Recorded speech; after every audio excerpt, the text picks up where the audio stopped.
nous allons maintenant aborder la deuxième partie de cette émission consacrée à la énième pénurie de carburant qui sévit dans Brazzaville.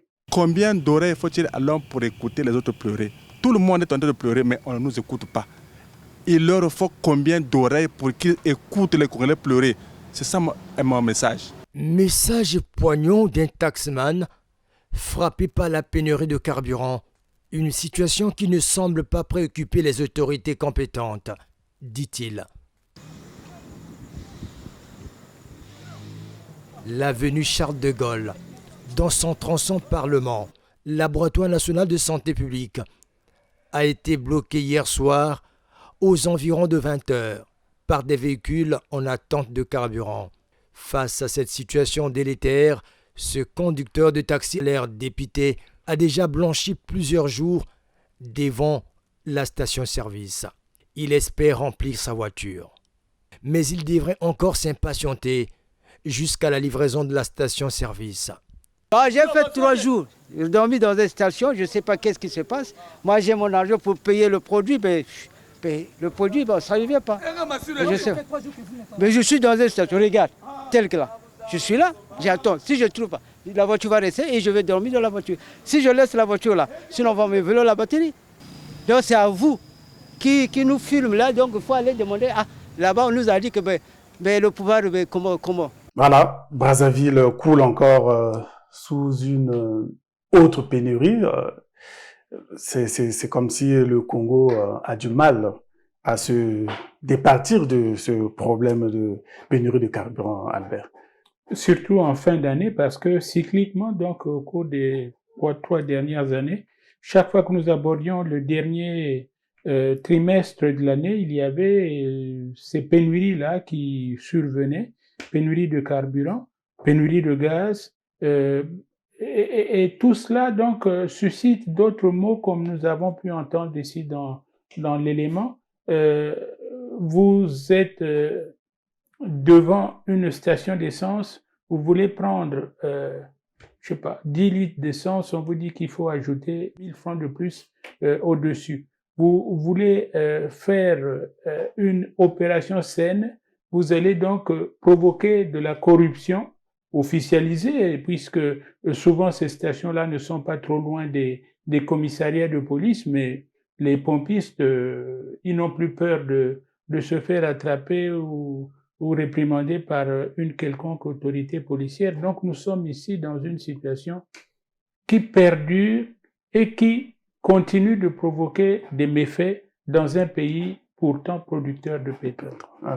Jean Clotaire, jusque-là, ce qui est déplorable, c'est qu'il n'y a aucune information officielle pour donner des justifications. Je crois que, et la population a abandonné elle-même. Mais c'est pour ça que nous le disons que vous voyez très bien que quand on fait des quinzaines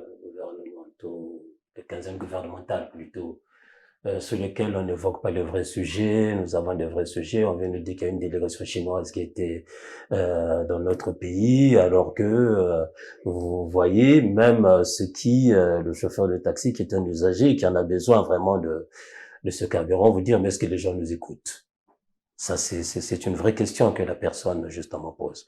Et Albert vient de le dire, mais on se retrouve dans une situation où bientôt 3 ans que nous sommes toujours en fin d'année devant cette situation-là de pénurie de carburant. Maintenant, tant qu'on nous dira que ça va s'arranger, etc., etc., je crois que il faut pas aussi que nous puissions avoir peur de dénoncer ce que nous voyons en longueur de journée. Parce que le carburant, de la production, du raffinage jusqu'à ce que l'on vienne mettre en kiosque, ou plutôt dans les stations d'essence, c'est une chaîne. Et nous voyons très bien les ratés qu'il y a autour de cette chaîne. Si vous n'avez pas un système de transport performant comme le CFCO, on va toujours se retrouver encore dans de telles situations. Si nous nous retrouvons dans une situation où les capacités de stockage du pays ne sont pas à la hauteur, tant à Pointe-Noire qu'ici à Brazzaville, nous allons toujours nous retrouver dans la même situation. Parce que justement, ces capacités ne nous permettent pas d'avoir du carburant en stock. Et si, en plus de cela, et ce qui est pire, nous nous aventurons, au lieu de livrer d'abord notre propre peuple en carburant, mais nous s'attirons plutôt l'attention des traders qui viennent pour acheter chez nous, pour aller revendre ailleurs, là où c'est plus bénéfique, même si ça ne se disait pas comme tel, eh bien nous nous retrouverons toujours dans de telles situations. On nous a promis que nos partenaires chinois viendront faire le pipeline qui partira de Pointe-Noire jusqu'à Brazzaville et à Ouesso pour une meilleure distribution de carburant. J'espère que la fin de la guerre entre la Russie et l'Ukraine amènera le partenaire russe à finalement mieux regarder de notre côté pour que nous puissions avoir ce fameux pipeline qui fera que nous allons dispenser du CFCO et des autres camions citernes pour nous amener le carburant. Mais c'est dommage que pour un pays pétrolier, que le carburant puisse venir de la RDC, où nous nous retrouvons avec donc des kadhafistes qui sont là. C'est dommage que le carburant puisse venir de l'Angola par le Cabinda pour alimenter Pointe-Noire, d'autant plus que nous ne connaissons même pas la qualité. Nous n'avons pas de laboratoire ici, au Beach ou à Yoro, pour vérifier la qualité. Mais c'est que ce carburant-là aussi ne transite pas par le Beach. Que bien sûr. Ce sont des voies détournées. Mais vous avez bien vu qu'il y a bientôt 2 ans, je crois, ou 3 ans, il y a une sorte de pirogue que nous appelons ici baleinière, qui avait pris feu à Yoro, avec des stocks de carburant. Nous avons dénombré un mort. C'est déjà assez difficile comme ça parce que ce trafic-là, comme dit Albert Nanzukuta, que non pas seulement que ça génère la corruption, ce qui n'est pas déjà une très bonne chose, mais vous amenez les gens à être des corrupteurs, ce qui est aussi vraiment déplorable. Je crois que il faut bien que l'on puisse répondre à ce chauffeur de taxi qui est un de nos compatriotes et qui se pose la question si vraiment on écoute ce peuple.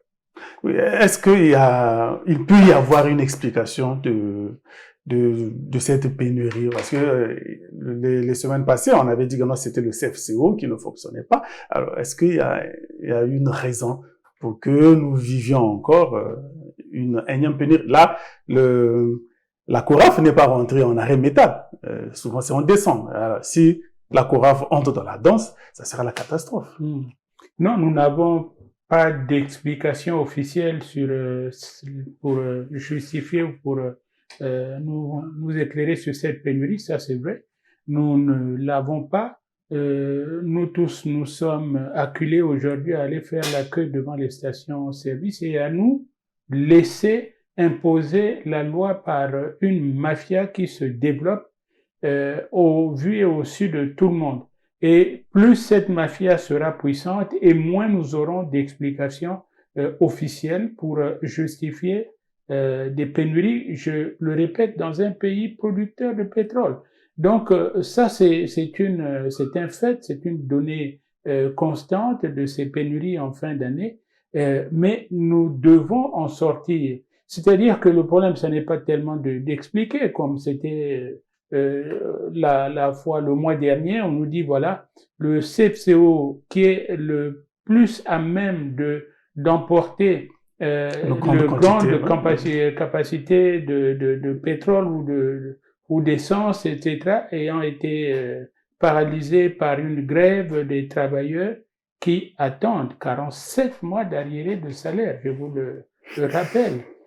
Donc, voilà, c'est cela. Et la capacité de l'évacuation par la route qui est étant réduite, donc nous devions nous armer de patience pour que les choses entrent dans la normale. Alors nous sommes dans cette situation-là où l'explication, en tout cas pour la pénurie d'avant, pas celle-ci, l'explication était là. Ensuite les cheminots ont débloqué lever leur grève à partir de l'UTT et donc voilà, nous nous retrouvions dans l'espoir que les choses iraient bien jusqu'en décembre. Voilà, patatras, ça n'est pas le cas. Si le CFCO se remet encore à faire des siennes bientôt, parce que quand même, je ne vois pas le gouvernement payant 47 mois d'arriérés de salaire d'un coup pour les satisfaire. Donc voilà, nous nous retrouvons dans un cycle comme ça, à répétition, où nous avons pénurie, corruption, corruption, pénurie, et voilà donc ainsi de suite. Oui, vous l'avez évoqué, les automobilistes ou ceux qui utilisent le carburant sont obligés de donner.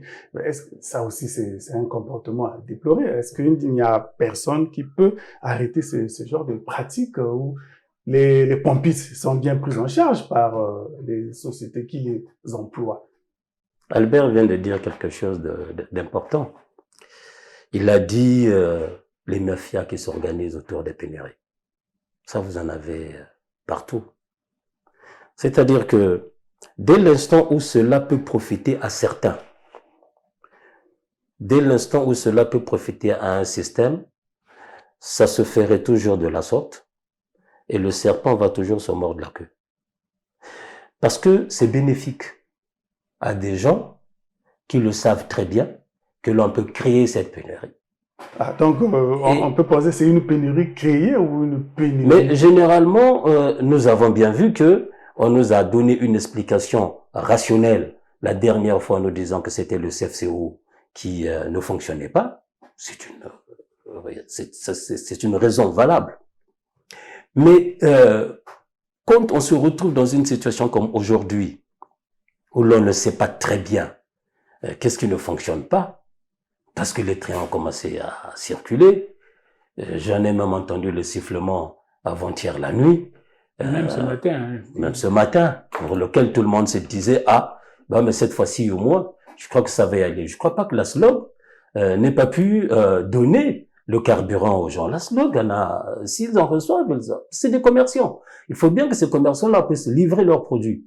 Mais je crois que il y a quand même quelque part où il faut que l'on se pose des questions sur les bénéficiaires, justement, de cette pénurie-là. Oui, justement, est-ce que ces bénéficiaires-là sont d'abord identifiés? Mais il y a des services de l'État qui sont à même de mener des enquêtes pour essayer de voir et lever ce goulot d'étranglement qu'il y a là.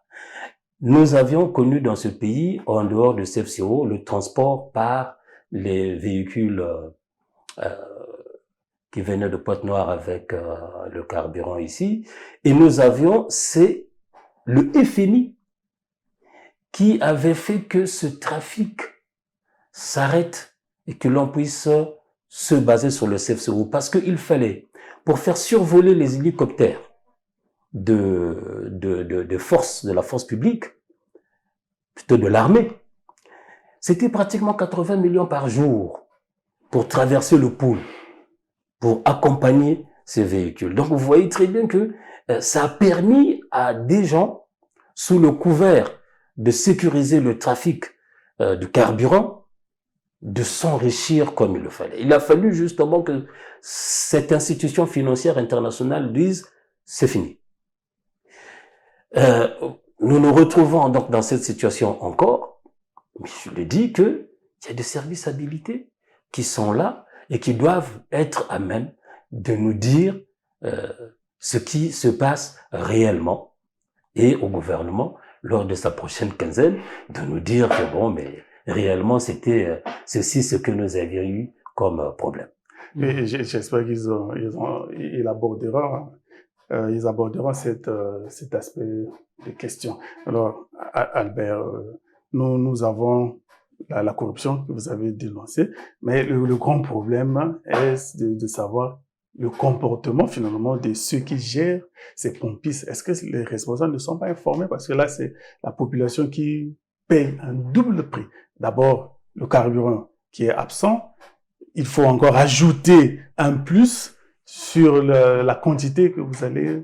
Et c'est comme une chaîne, c'est surtout pour les transporteurs en commun, c'est la population finalement, la course va être...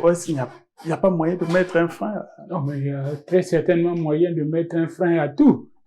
Et ça, c'est le rôle de l'État, le rôle des services habilités, de rechercher ces moyens-là, de les mettre en activité et puis de sévir, donc quand c'est possible. Mais je risque d'être mauvaise langue et ce n'est pas tout à fait cela mon rôle. Lorsque nous voyons que parfois même aux stations, je vous dis, la corruption qui se développe là autour des pompes, elle n'est plus cachée. Il fut un temps où même les Kadhafi vous disaient, bon voilà, écoutez, vous avez besoin de 4 litres d'essence, ben moi j'en ai, mais faites attention, hein, il y a la police qui nous surveille, donc passez derrière la maison là-bas. Maintenant, ce n'est plus le cas. Maintenant, vous arrivez à l'approche d'un Kadhafi, il vous fait un signe convenu comme ça, comprenez que ici vous avez du carburant donc disponible. Et puis il y a aussi quand même, il faut pas ni avoir la mémoire courte ni fermer les yeux sur tout. Il y a 2-3 ans, il y a eu une maison qui a pris feu à Mongali.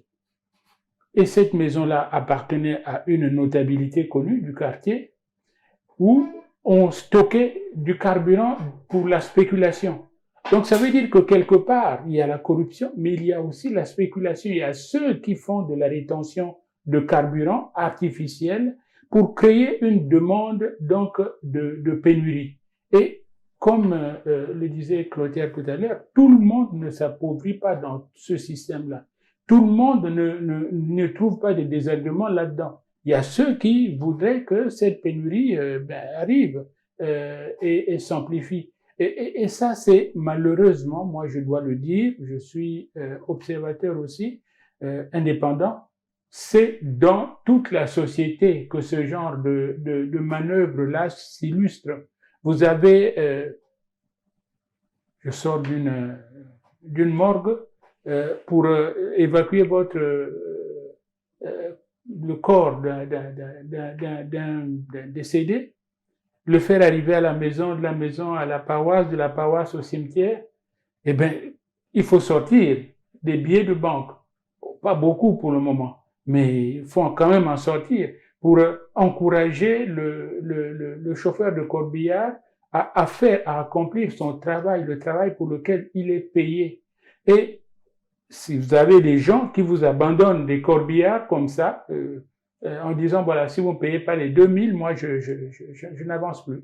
Donc, ils vous bloquent là, vous avez votre personne décédée en pleine rue, bon, voilà, il faut négocier encore et tout ça.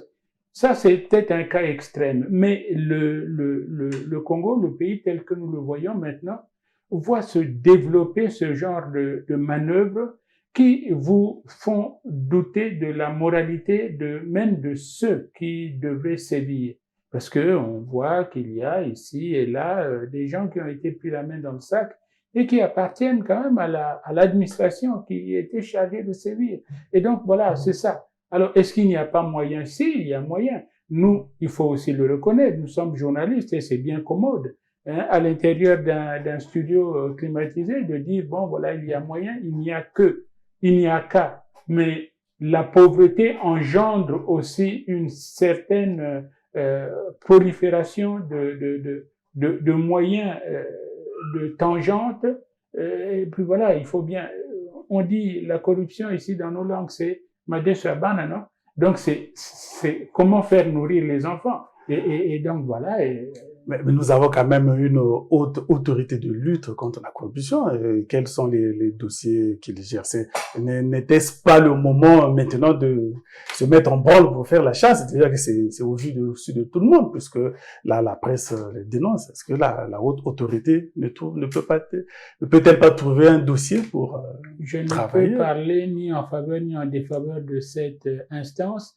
Déjà, j'ai été un de ceux qui ont rigolé lorsqu'ils ont vu le panneau apposé en face de l'aéroport Maya-Maya, proclamant, voilà, sommes un pays... proclamant la fin de la corruption. De la corruption. Nous sommes un pays sans, comment ils disent ça, donc corruption free, comme diraient les Anglais, c'est-à-dire où la corruption n'est pas acceptée, n'est pas, etc. Le panneau a fait son effet et donc on peut calculer ce que ça nous a rapporté au trésor public. Mais non, le problème, ce n'est pas tant que le corrompu et le corrupteur coopèrent dans un système, vous ne pouvez pas y mettre fin. Je veux dire, il y a vous pouvez aller devant une station en disant, mais pourquoi est-ce que vous nous taxez 2000 francs en plus? Mais il y a ceux qui, derrière, pourront vous dire, ah mais non, attendez, vous peut-être tel que vous êtes là, vous avez votre gagne-pain assuré. Mais nous, si nous ne payons pas même le prix fort de carburant, nous ne pouvons pas faire tourner notre activité. Donc voilà, c'est un problème économique et structurel. Oui, c'est ce qui est aussi déplorable, c'est que les Kadhafi qui tiennent disons des stocks dans les quartiers, ils mettent aussi en danger toute une population. Mais il faut se poser la question, qui vient leur livrer? C'est aussi ça le problème. Déjà, c'est un gros camion qui vient bien entendu, dans le quartier. Mais ces gros camions ne sont pas vus dans les quartiers. Vous n'allez pas dire aux gens que dans la parcelle de M. Nzona, les gens sont venus livrer le carburant là-bas dans un gros camion. Donc, il y a un trafic qui se fait en douce. On se retrouve même dans des situations telles que dans les stations de lavage. Le carburant est livré. Dans des stations de lavage, là où les gens vont déposer leur véhicule le soir, qui viennent récupérer le lendemain matin, et les bouteilles vides de pastis qui sont là, sont mises à la disposition de ceux-là. Donc il y a quand même un trafic qui se fait. Mais c'est cela qu'il faut, c'est par là qu'il faut justement commencer par enquêter et sévir. Il y a une volonté de certains de s'enrichir sur chaque situation que nous avons de cette nature-là. Il y a une volonté qu'il y a là de certains et qui connaissent et qui savent très bien l'impunité qu'il y a là pour qu'ils se permettent justement de le faire. Si nous nous retrouvons dans une situation où nous disons dans notre société que l'État azali na tatate, l'État azali na mamate, ça nous permet de piller l'État comme il le faut. À partir de ce moment-là, nous sommes nous-mêmes victimes de nos comportements qui nous amènent justement à accepter que l'autre s'enrichisse sur notre dos et que nous puissions rester tranquilles en attendant que nous aussi, nous soyons dans cette situation-là où nous allons aussi nous enrichir sur le dos des autres. À partir de ce moment-là, tout est permis, tout est accepté, qu'il y ait pillage de carburant pour qu'on aille les déposer dans des quartiers périphériques sans qu'il y ait une quelconque sanction, eh bien ça continuera. Et c'est ce qui justifie que le gouvernement finalement ne communique pas sur les tenants et les aboutissants de cette pénurie. Mais il faut aussi que nous comprenions, le gouvernement c'est qui, c'est quoi? Le gouvernement est aussi composé de nos amis, de membres de nos familles, de cousins, de personnes que nous connaissons et qui donc vivent. Je veux dire, ce n'est pas parce que aujourd'hui on a été nommé ministre de je ne sais pas quoi que brutalement vous changez de mentalité, vous restez congolais dans la mentalité et vous comprenez ces choses-là. On dit voilà, c'est une petite COP. Une COP, on dit une COP, voilà. Donc c'est une manière de coopérer à tout. Ah non, mais écoutez, envoyez-moi chercher 5 bidons d'essence à telle station. Ah bon, si vous ne trouvez pas Armand, essayez de voir avec André qui est à la même station, dites que c'est moi qui l'envoie et tout ça. Et donc, tout cela va faire prospérer une pénurie dont nous sommes les premiers à nous plaindre. Et ça, c'est la même chose partout. Je veux dire, vous allez... il y a une scène cocasse qui s'est déroulée dans mon quartier où des mères de famille ont chassé les agents de, disons, la SNE, ce que nous appelons, enfin, eux caressés. Donc voilà, c'est ça, parce qu'ils venaient distribuer des factures. Et on dit, mais voilà, nous sommes là à plus ou moins une semaine bonne, une semaine mauvaise de pénurie. Et puis vous venez d'électricité et vous venez nous donner des factures d'un produit que nous n'avons pratiquement pas consommé et dans lequel d'ailleurs c'est un autre sujet, c'est vrai, mais quand même tout cela aussi va avec la volonté de service qui doit être celle d'une institution comme celle-là. Si bien pour le carburant que pour l'électricité, c'est la même chose. Servir, mais servir, ça veut dire moi je vous taxe l'utilisation de mon service et de mon côté, je m'engage à vous le livrer, ce service. Et si vous ne livrez pas, et que la corruption commence donc là en disant, voilà, nous vous arnaquons parce que vous n'avez pas d'autre moyen de réagir que de payer, c'est fichu.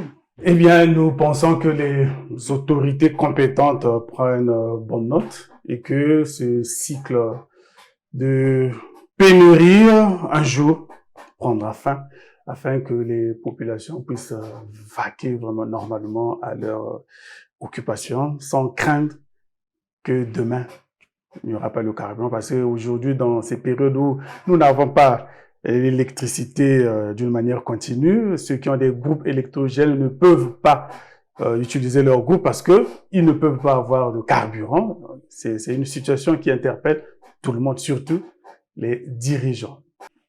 Chers téléspectateurs, merci d'avoir été avec nous et vous, messieurs, merci pour votre compagnie. Nous allons nous retrouver dimanche prochain. Au revoir.